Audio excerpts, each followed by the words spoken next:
Because even play Pokemon, Kevin is the best.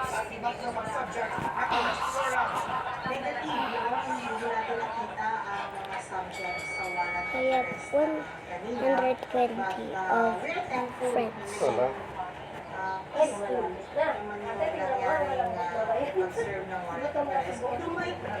Ay, mamaya nakakain. Pero after negotiation ay pinapasok naman tayo, especially sa kingdom of Jesus Christ. Ayon sa Police Regional Office 11, ang silbing warrants of arrest ay inabas ng Pasig City RTC, Branch 159. Pero bukod sa arrest warrant na ito, may nauna na inabas ng warrant of arrest kay Tibuloy, ang Davao City RTC, para sa mga kasong sexual at child abuse na nitong Mayo lang at pinagputos ng Korte Suprema ay palipat sa Quezon City. May hiwalay rin nilabas na arrest order ang Senado laban sa pasto, kaugnay ng pagmamatigas itong humarap sa mga pag-ibig ng Senado. Bukod sa mga kaso sa Pilipinas, 2022 na mapabilang sa Tibuloy sa Federal Bureau of Investigation ng Amerika.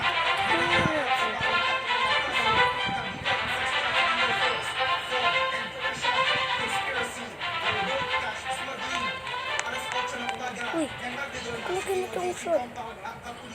Di ayos to. Bukod sa headquarters ng KOJC, inutang din ang pulisya ay ilang property ni Kibuloy. Kabilang ang mountain sa barangay Tamayo. Sa puma ng Sisinin yung taras ko. makikita ang pagsira ng kapulisan sa kita naturang compound. Pero nagkakasa ng mga miyembro ng KOJC mula sa loob at sinubukang pigilan ang mga pulis. Meron ng resistance sa Medori Mountain na kailangan natin i-break yung fence. Pero kung titingnan natin sa Wow. sa Criminal Procedure Section 11, ang may right ang officer to break Ganda talaga to kasi. pag nasa isip natin na yung subject ng warrant of arrest ay nasa Lamba. Ito ang bahay. Atong sa ngayon ay balik sa normal na sitwasyon dito sa labas ng KOJC compound. Ayon naman sa Piero 11, isisilbi ulit nila ang warrant of arrest kung magkakaroon ng mga impormasyon sa kinaroroonan ni Pastor Kibuloy at sa limang iba pa. At Maraming salamat, Argel Delator ng GMA Regional TV 1 Mindanao. Nagkatensyon sa simula ng tatlong araw na tigil pasada ng isang transport group. Sa gitna ng sulakan na suntok umano ang isang reporter sa radyo. Nakatutok si Joseph Moro. Nagkainitan ng ilang miyembro ng Grupo Manibela at miyembro ng taga-media sa gitna ng kilos protesta kontra sa ilang probisyon ng PUV Modernization Program. Nagkasagutan, nagtulakan.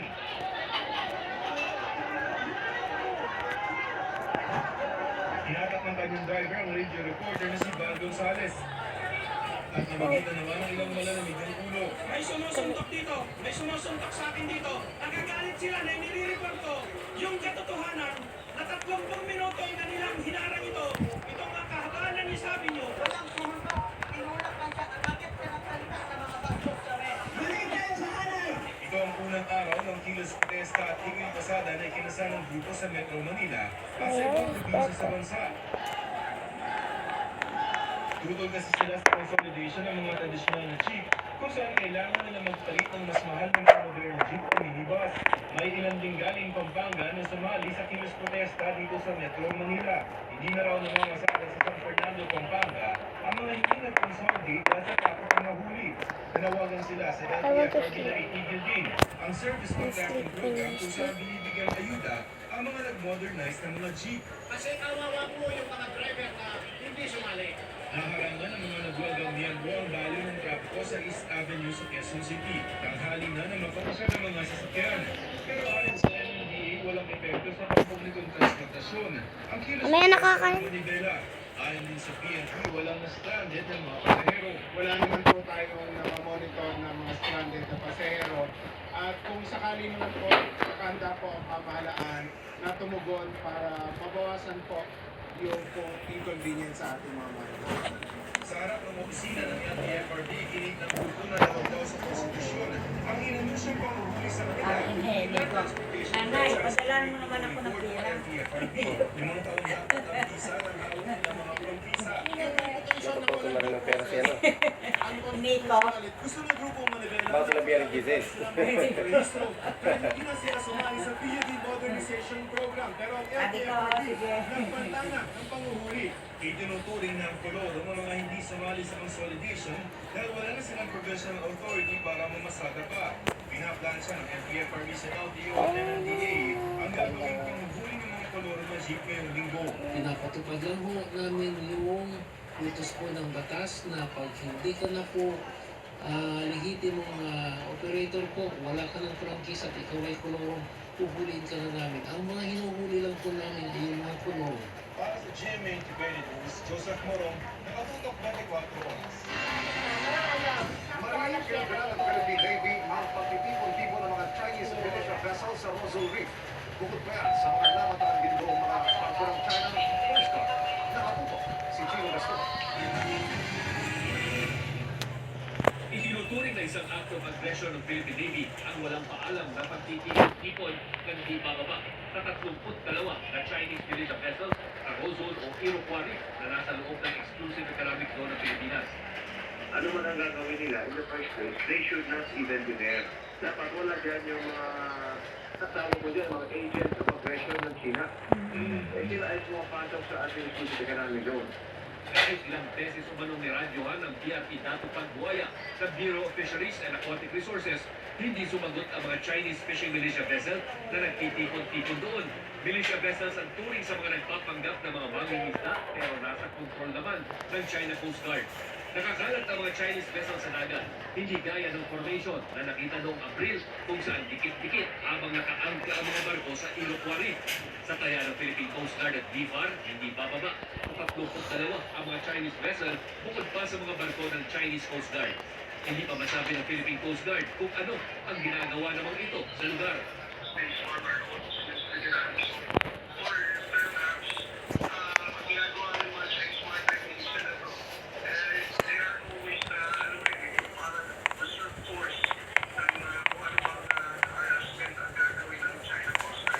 Noong Abril, nagpunta ang GMA Integrated News kasama ang BFAR sa Rosal Reef para tingnan ang sinasabing mga durog na coral. Dito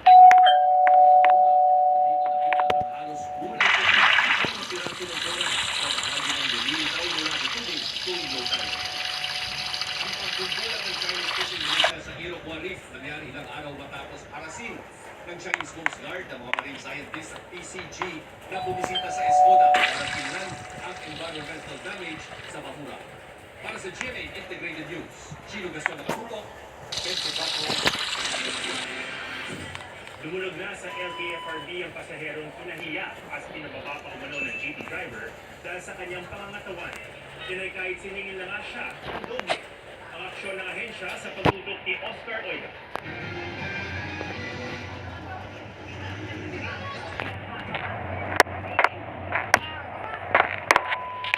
Ganito ang kahiyap nabot ng 29 anyos si Joy nang pababain ang driver ng sinakyan ng PUV nitong Biyernes dahil umano sa kanyang pangatawan. Ang pangyayari, nakuna ni Joy at viral ngayon sa social media. Sobrang nirmiya po ako. Kasi hindi naman po porket mataba po ako. Kailangan po ako naman yung driver. Pwede naman niyo po ako sa akin na maayos. Yung regarding po dun sa issue niya po sa size ko po. Sobrang nakaka-frustrate na hindi ko naman kasalanan kung ganito yung pangangatawan ko po. Kanina, nag-hain ng reklamo si Joy sa tanggapan ng LTFRB. Sumbong niya, bukod sa pamamahiya, siningil pa raw siya ng doble bago pilit pinababa ng driver. Di pa raw dito nagtapos ang lahat. Pinagpuntahan ako nila ko na ako daw po yung nakasakay ko sa jeep nila dati, na-flatan ko, tapos mababa daw po, kasi mapapflatahan naman daw po siya ng jeep, ang gulong. Ayon sa LTFRB, papadala nila ng show cause order ang driver, pati ang operator nito para pagpaliwanagin. Posible itong maharap sa pagkatag sa terms and conditions ng prangkisa. Kulang ng unjust discrimination, kakulangan ng courtesy, at overcharging. Base dun sa statement mo kung ano yung violation titingnan natin. Hindi yan pwedeng patungkatan yung magiging violation. Kasi naka-enumerate na dun sa terms and conditions ng CPC na ito dapat masusundin nila. So, pag pumasok dun sa mga ginawa niya sa inyo, pwedeng mas marami pa na itong post na pinag Nagpaalala rin ang LTFRB sa mga tsoper ng public transport na laging maging maayos sa kanilang mga pasahero, lalo't higit pa sa pagkabuhayan. Ito'y marangal na anyo ng serbisyo publiko. Alam natin na ang responsibilidad natin sa mga pasahero ay ibigay ang comfort at seguridad nila. So, hindi po kasama doon ang pamimili ng pasahero. Para sa GMA Integrated News, Oscar Oida, nakatutok, 24 oras. Walang takas sa mga kabaro ng isang Police Lieutenant Colonel matapos masangkot sa umano'y rent tangay. Huli rin ang dalawang iba pang suspect. Nakatulog si Marisol Abduraman. Nauwi sa habulan ang Entrapment Operation Special Operation Division ng PNP Highway Patrol Group sa isang suspect nang tumakbo ito pagkakita sa mga pulis. Pero nahuli rin siya kalaunan ng ma-corner ng HPG. Nakuha sa lalaki sa SUV na nirentahan umano niya at kanyang kasama, pero ibinenta sa pamamagitan ng social media. Yung involved po dito sa sasakyan is worth 1.2 million, ibinebenta nila ng 350,000. So, maiinganyo po yung ating mga biktima. Huli rin ang kanyang kasama sa sasakyan na ayon sa SOD HPG Bye-bye. ay ang kasama mismo ng lalaki nagrenta. Isang lalaki at isang babae, sila po yung actual This person is so na much fun. nagrenta at tumangay So, sa sasakyan. I want to give this game is gonna go to the Chief ng Makati Police at aktibo pa rin miyembro ng Eastern Police District. Nakasakay siya sa ibang SUV, pero itinuro naman na ng inarento. Nandun din po siya during the transaction. Ayon sa SOD, Give your child Similac Tummy Care HW3 Plus with triple comfort blend to help reduce allergy risks, ease stomach troubles, and strengthen immunity.